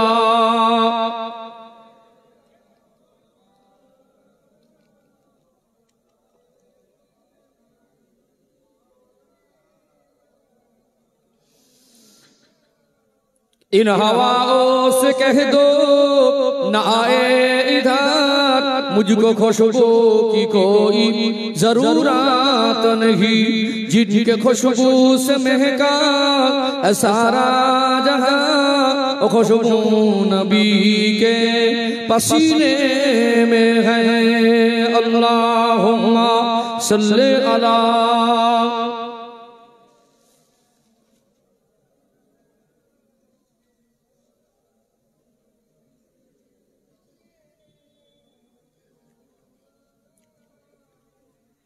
একটু জিকির করে লা ইলাহা ইল্লাল্লাহ, আরো মহব্বতে লা ইলাহা ইল্লাল্লাহ, লা ইলাহা ইল্লাল্লাহ মুহাম্মাদুর রাসূলুল্লাহ সাল্লাল্লাহু আলাইহি ওয়াসাল্লাম। সবাই পড়েন হাসবি রব্বি জাল্লাল্লাহ।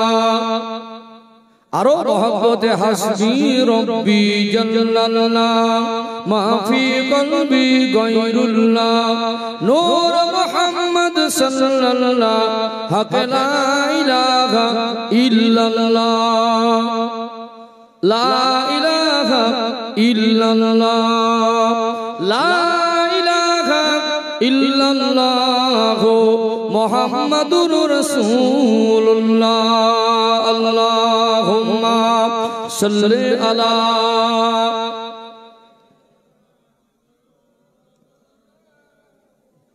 ওয়া আলা আলি সাইয়্যিদিনা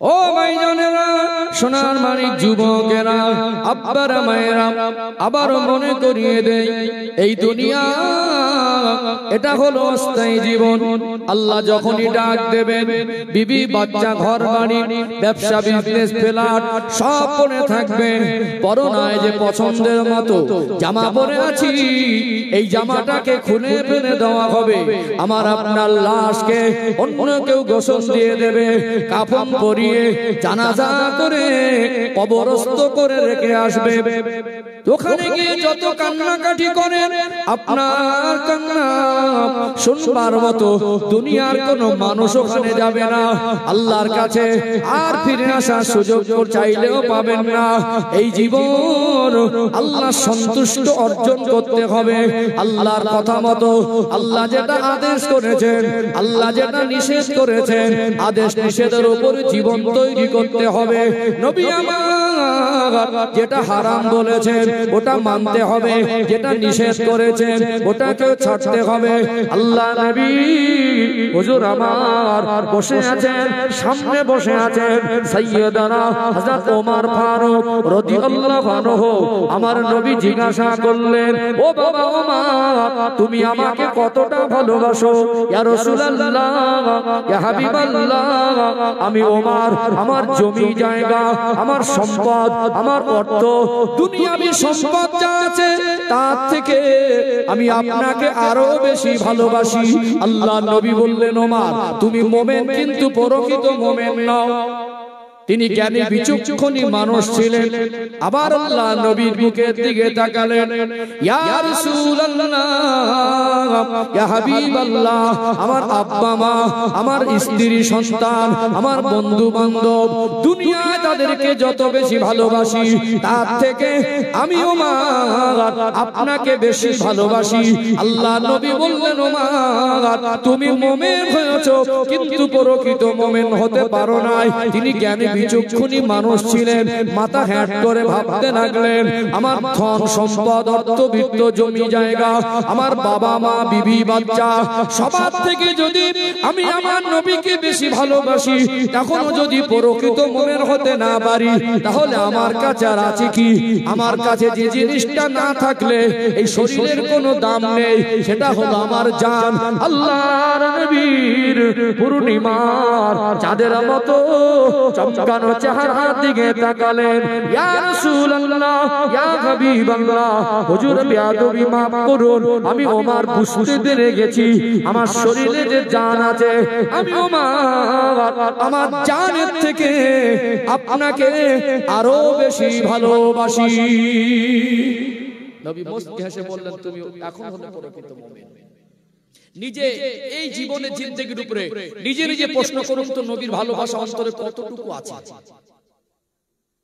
মাশাআল্লাহ এটা কেউ বলে দেয় না ও ঠিক টাইমে ডলে ডলে ডলে ডলে বাড়ি বাড়ি দিনে কবার খায় সব হিসাব পাবে ও কবে দরুদ শরীফ পড়েছিল হিসাব মাশাআল্লাহ টানতে হবে এটাকে মনে করে দিতে হয় না আমরা প্রকৃত কি নবীর ভালোবাসা শিখতে পেরেছি প্রকৃত নবীর ভালোবাসা শিখতে কতটুকু আছে হিসাব পাবো না এত অল্প হয়ে গেছে হিসাব পাবো না নেই বলবো না আছে আর বিশ্বাস করুন যদি ভালোবাসা না থাকতো চটে বসতে সম্ভব হতো না তবে ভালোবাসার মতো ভালোবাসতে আমরা পারিনি এটা আমাদের কবি অতএব যেটা বোঝাতে চাইছি নবী আর উম্মতের সম্পর্ক কমজোরি আছে না নেই আছে না আছে না ও ভাইজানেরা সোনার মানিক যুবকেরা আব্বারা মায়েরা নবীর ভালোবাসা অন্তরে এত বেশি পরিমাণে জায়গা দিতে হবে দুনিয়ার বিবি বাচ্চা মাল সম্পদ জানের থেকে যদি বেশি ভালোবাসতে না পারেন প্রকৃত মুমিন হতে পারবেন না বিশ্বাস করুন আল্লাহ নবীর ভালোবাসা তো দামি দুনিয়ার কোন মানুষ যদি আল্লাহ নবীকে প্রকৃতপক্ষে ভালোবেসে নেয় আল্লাহ পাক ওই বান্দার উপরে খুশি হয়ে যায় নবী বললেন মানা হাব্বানি ফাকাদ হাব্বাহুল্লাহ যে ব্যক্তি আমি নবীকে ভালোবাসলো ওটা শুধু নবীর ভালোবাসা নয় ওই ভালোবাসাটা আল্লাহ পাকের ভালোবাসা হয়ে যায় আরো জোরে বলুন নবীর ভালোবাসা কত দামি একটা মানুষকে নবীর ভালোবাসার মাধ্যম দিয়ে আল্লাহ পাক আল্লাহ জান্নাতের হকদার বানিয়ে দেয় আজকে আমার চেহারা যত সুন্দর হোক পরনে যত দামি কাপড় থাক বিল্ডিং ফ্ল্যাটটা যত সুন্দর হোক নবীর ভালোবাসা যদি না থাকে এই জীবনের কোনো দাম নাই আল্লাহ নবীর সাহাবী হযরতে কালো হাবশী বেলাল রাদিয়াল্লাহু আনহুর চেহারাটা সুন্দর ছিল না তিনি ব্যক্তিগতভাবে 1 টাকারও মালিক নয় তার 10 কাঠা জমি 1 শতক জমি বলে দুনিয়ায় কিছু ছিল না তার চেহারার ফেস কাটিং চেহারার কালারও খুব ফর্সা ছিল না কিন্তু তার অন্তরে কলিজার ভিতরে নবীর ভালোবাসা ছিল কি ছিল না যদি দুনিয়ার মধ্যে দেখতে খারাপ হয় ওই মানুষটার অন্তর যদি আল্লাহ সন্তুষ্টের মতো অন্তর তৈরি করতে পারে ওই মানুষটা জমিনে হাঁটলে তার পায়ের আওয়াজটা নবী আমার আল্লাহর জান্নাতেও শুনতে পায় জোরে বলুন সুবহানাল্লাহ শুধু ঈমান এনেছেন বলে আল্লাহকে মেনেছেন বলে তার মনিব উমাইয়া ইবনে খালদ এত নিষ্ঠুর পাষাণ ছিল বেলাল হুজুরের গালের মধ্যে লোহার টুকরা গরম করে ঢুকিয়ে দেওয়ার কারণে জিভটা পুড়ে গালের অংশটা পুড়ে এতটা আঘাতপ্রাপ্ত হয়েছিলেন সারা জীবনের মতো তোতলা হয়ে গেল আযান দিতেন ঠিকই উচ্চারণটা শুদ্ধ করতে পারতেন না আশহাদু শিন শব্দটা ভালো উচ্চারণ হতো না আশহাদু হয়ে যেত কিন্তু বেলাল রাদিয়াল্লাহু আনহু যখন তিনি আযান দিতেন ওই আযানের আওয়াজটা আল্লাহ পাকের আরশে আজিমে পৌঁছে যেত নবীর ভালোবাসা কত দামি অন্তরে যদি নবীর ভালোবাসা থাকে ওর কথার আওয়াজটাও আল্লাহর আরশে আজিমে পৌঁছে যায় নবীর ভালোবাসার উম্মত হয়ে যান বিশ্বাস করুন বিল্ডিং বালাখানা করেন চাকরি করেন ধনী হন কোনো আপত্তি নাই দুনিয়াদারি করেন কোনো আপত্তি নাই তবে আল্লাহকে ভুলে নয় নবীকে ভুলে নয় আখিরাতকে ভুলে নয় কবরকে ভুলে নয় নবীর ভালোবাসা কত দামি একটু আপনাদেরকে আরেকটা দৃষ্টান্ত দেই কত জায়গায় ঘুরতে গেলেন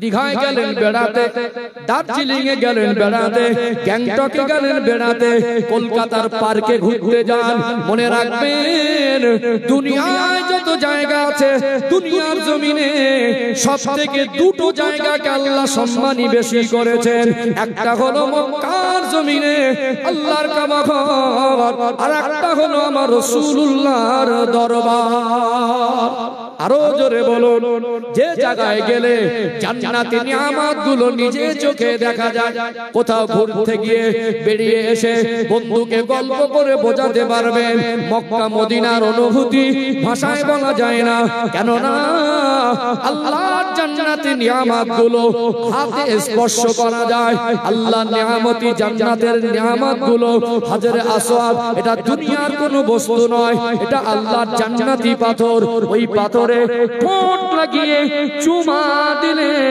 বান্দার হক ব্যতীত আল্লাহ পাক ওই বান্দা বান্দির জীবনের গুনাহ মাফ করে দেয় চলে যাবেন নবী পাকের দরবার।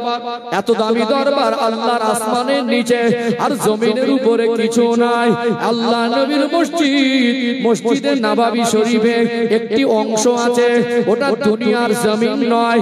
নবী বললেন, মা বাইনা বাইতি মিম্বারি ওয়া রাওযাতুম মির রিয়াজুল জান্নাহ। আমি নবীর হুজরা থেকে ইমামতির জায়গা, এই মিডিলের মাঝখানের জায়গাটা, এটা দুনিয়ার জমিন নয়, এটা হলো জান্নাতের টুকরা।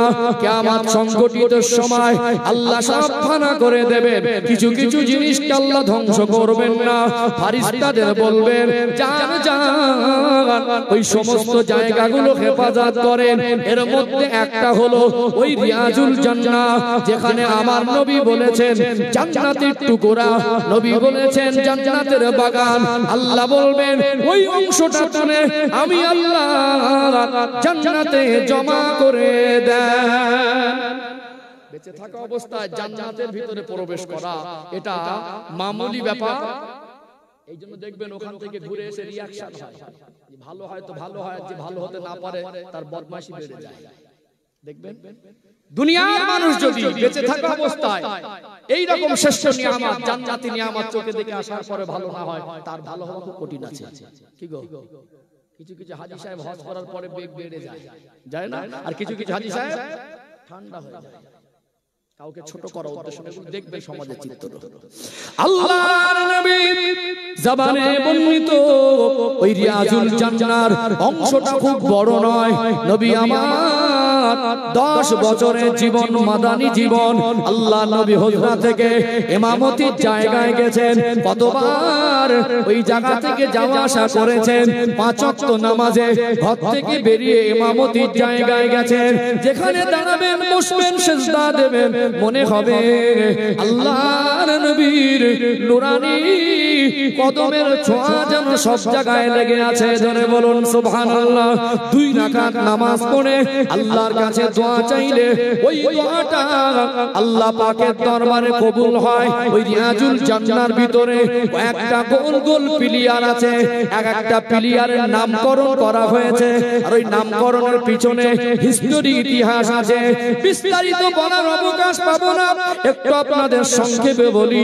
একটা গোল পিলিয়ার, ওই পিলিয়ারটার নাম হলো উস্তুনে জিবরাইল আলাইহিস সালাম। আর একটা গোল পিলিয়ার, উপরে আরবি ভাষায় ওই পিলিয়ার উপরে লেখা আছে উস্তুনে উহুদ। আর একটা পিলিয়ার, ওই পিলিয়ারের উপরে আরবিতে লেখা আছে উস্তুনে সারির। আর একটা গোল পিলিয়ার, ওই পিলিয়ারের উপরে লেখা আছে উস্তুনে আয়েশা সিদ্দিকা রাদিয়াল্লাহু আনহা। আর একটা পিলিয়ার আছে, ওই পিলিয়ারের নাম হলো উস্তুনে আবু লুবাবা। আর একটা পিলিয়ার আছে, ওই পিলিয়ারটার নাম হলো উস্তুনে হান্নানা। এত শর্ট জায়গার ভিতরে এত বেশি নিয়ামত, ওটাই হলো উস্তুনে সারির। আল্লাহ নবী ইতিকাফ করতেন। নবী আমার নববী শরীফে ইতিকাফে যে জায়গায় থাকতেন, আল্লাহ নবীর থাকার জন্য একটা জায়গা ঘিরে পর্দা করে দেওয়া হতো। নবী আমার ইতিকাফ অবস্থায় যে জায়গা অবস্থান করেছিলেন, ওই জায়গার বরকত আছে না নেই? ওটা হলো উস্তুনে সারি। তখন নবী হলেন মদিনার রাষ্ট্রপতি, পৃথিবীর সেরা রাষ্ট্রনায়ক। আল্লাহ নবীর কাছে দূর দূরান্ত থেকে মেহমান আসলে নববী শরীফে একটা জায়গায় বসে কথা বলতেন, ওটা হলো উস্তুনে উহুদ। আল্লাহ নবী বলতেন এই নববী শরীফের ভিতরে এমন একটা বরকতময় জায়গা আছে, ওই জায়গায় মানুষ যদি নিয়ামতটা বুঝতে পারে, ওই জায়গার জন্য পাগল দেওয়ানা হয়ে যাবে। আল্লাহ নবী বেঁচে থাকা অবস্থায় ওই জায়গাটা বর্ণনা করেন নাই। নবী আমার ওফাত গ্রহণ করলেন, আম্মা জান হযরত আয়েশা সিদ্দিকা রাদিয়াল্লাহু আনহা ওই জায়গাটা চিহ্নিত করে দিয়েছিলেন। জোরে বলুন সুবহানাল্লাহ। জায়গা ছোট, নিয়ামত অনেক বেশি, বরকত অনেক বেশি। একজন সাহাবী একটা ভুল করে নিজের হাতটা একটা খুঁটির গায়ে বেঁধে দিয়েছিলেন। বলেছিলেন আমার নবী যদি হাত না খোলে আমি হাতটা নিজে থেকে খুলবো না। গোনা করলে মাপ নবী করবেন না আল্লাহ করবেন? আল্লাহর কাছে গোনা করলে নবী আমার হাত খুলবেন কি করে? আল্লাহ যদি ক্ষমা করেন তবে তো। দীর্ঘ কয়েকদিন কোন কোন কিতাব এসেছে 50 দিন মতো হাত বাঁধা ছিল। নামাজের টাইমে নামাজ পড়তেন, আসামির মতো হাতটা বেঁধে অঝরে কাঁদতেন, আল্লাহ এই গুনাহটা নিয়ে আমি কবরে যেতে চাই না। আল্লাহ খুশি হয়ে গেলেন, আল্লাহ হাবিবকে জানিয়ে দিলেন, হাবিব আবু লুবাবা এত কান্নাকাটি করেছে, তওবা আমি আল্লাহ কবুল করেছি, হাতটা খুলে দেন। বলুন সুবহানাল্লাহ। তওবা কবুলের জায়গা। আল্লাহ নবীর কাছে হযরত জিবরাইল আলাইহিস সালাম আসতেন, মানুষের মুখ ধরে বসতেন। সাহাবারা বুঝতে না পারলেন, নবী দেখেই বুঝতে পারতেন না জিবরাইল আলাইহিস সালাম। জোরে বলবেন না। বারবার ওই জায়গায় জিবরাইল সালাম মানুষ রূপে বসতেন, তো ওখানেই প্লেয়ারটা দিয়ে চুস্তুনে জিবরাইল আলাইহিস সালাম। জোরে বলুন সুবহানাল্লাহ। আল্লাহ নবী যখন মসজিদে নববী নির্মাণ করলেন, তখনকার প্রাথমিক সময়ে মসজিদের এত উন্নত পরিকাঠামো ছিল না। তখন সাদামাটা মসজিদ, খেজুর গাছের খুঁটি, খেজুর গাছের আড়া, যেখানে রাসূল আমার নুরানি কদম রেখে খুতবা দিতেন, ওটা একটা খেজুর গাছের গোড়া, ওটাই হলো মিম্বার। সাহাবার সংখ্যা বেড়ে গেল। আজান হলে চতুর্দিক থেকে মানুষের ঢল। আজও জুমার দিনে যদি মদিনা শরীফে বেলা 10টার পরে নামাজ পড়তে বের হন, ভিতরে জায়গা পাওয়া কঠিন আছে। চতুর্দিক থেকে মানুষের ঢল। সাহাবারা পাগলের মতো ছুটে আসতেন। সকলের মনে এই আশা থাকতো, আজকে আল্লাহ রাসূলের কাছাকাছি নামাজটা পড়বো, ফার্স্ট কাতারে জায়গা নেব, নবী পাকের কাছাকাছি দাঁড়িয়ে দাঁড়িয়ে নামাজটা পড়বো। কেন? নবী হলেন ইমাম। এই রকম নসিব কিয়ামত পর্যন্ত আর কারো হবে না। এই গ্রামের মানুষ সবাই যদি বলে জুমার দিন ফার্স্ট কাতারে জায়গা নেব, জীবনে কিয়ামত পর্যন্ত হবে? যে কটা ধরে পূরণ হয়ে গেলে পিছনের কাতারে আসতে হবে। সাহাবারা ছুটে ছুটে দেখতেন জায়গা পেলেন। সাহাবার সংখ্যা বেড়ে গেল। নবী আমার সেই উঁচু মেম্বারে, সেই একটা খেজুর গাছের গোড়ায় দাঁড়াতেন। সাহাবারা বলে, হুজুর পিছনে জায়গা পাই, একটু উঁচু জায়গায় দাঁড়ালে ভালো হয়। মসজিদ প্রয়োজনে বাড়ানো হয়, প্রয়োজনে সংস্কার করা হয়, হয় কি হয় না? একজন আনসারী সাহাবী কাঠের কাজ করতেন। নবী বললেন, বাবা একটা কাঠ দিয়ে মেম্বার করে। নতুন মেম্বার স্থাপন হলো। আল্লাহ নবী সাল্লাল্লাহু আলাইহি সাল্লাম ওই মেম্বারের উপরে দাঁড়ালেন। আজকে সাহাবারা সব খুশি, হুজুরকে পিছন থেকে ভালো করে পা থেকে মাথা পর্যন্ত দেখতে পাচ্ছেন। দয়ার নবী, মায়ার নবী, রাহমাতাল লিল আলামিন আমার রাসূলুল্লাহ মিম্বারে দাঁড়িয়ে খুতবা দিচ্ছেন। আল্লাহ নবী সাহাবারা খুশি হয়ে গেলেন। তবে কোথা থেকে যেন বাচ্চা মানুষের মতো করুণ সুরে কান্নার আওয়াজ ভেসে আসে। আল্লাহ নবীর কানে আওয়াজ আসে, সাহাবারা শুনতে পান, ইয়া রাসূলুল্লাহ, ইয়া হাবিবাল্লাহ, আজকে আমরা সবাই খুশি, আপনাকে ভালো করে দেখতে পাচ্ছি। এটা সাহাবাদের মনের অবস্থান। আল্লাহ নবীর কানে এই কান্নার আওয়াজ আসার সাথে সাথে নবী আমার বললেন, ও বাবা সাহাবীরা, আজকে তোমরা সবাই খুশি, তবে কান্নার আওয়াজ কোথা থেকে আসে? আল্লাহ নবী বুঝতে পারলেন এটা দুনিয়ার মানুষের কান্না নয়। বাচ্চা মানুষ যেমন ফুপড়ে ফুপড়ে কাঁদে, টুকরে টুকরে কাঁদে, আল্লাহ নবী বললেন, বাবা সাহাবীরা বলো তো কান্নার আওয়াজ কোথা থেকে আসে? নবী বুঝতে পেরেছেন এটা মানুষের কান্না নয়, ওটা হলো খেজুর গাছের গোড়ার কান্না। নবী আমার মিম্বার থেকে নামলেন, নুরানি হাত মোবারকটা ওই খেজুর গাছের গোড়ার গায়ে বোলাচ্ছেন। বাচ্চা মানুষ যখন কান্নাকাটি করে, বাবা মা আদর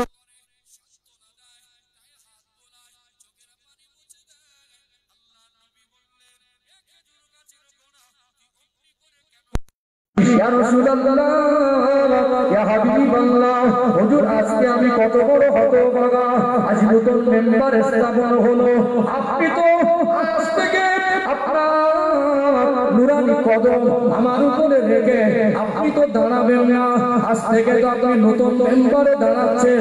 আপনি কখনো কখনো কেক লাগিয়ে আমার উপরে বসতেন, আজ থেকে আমি আমার রাসূলকে একটু দূর করে দিয়েছি, তিনি আমার থেকে আলাদা হয়ে গেছেন, আমি আমার নবীর ভালোবাসায় থাকতে পারছি না।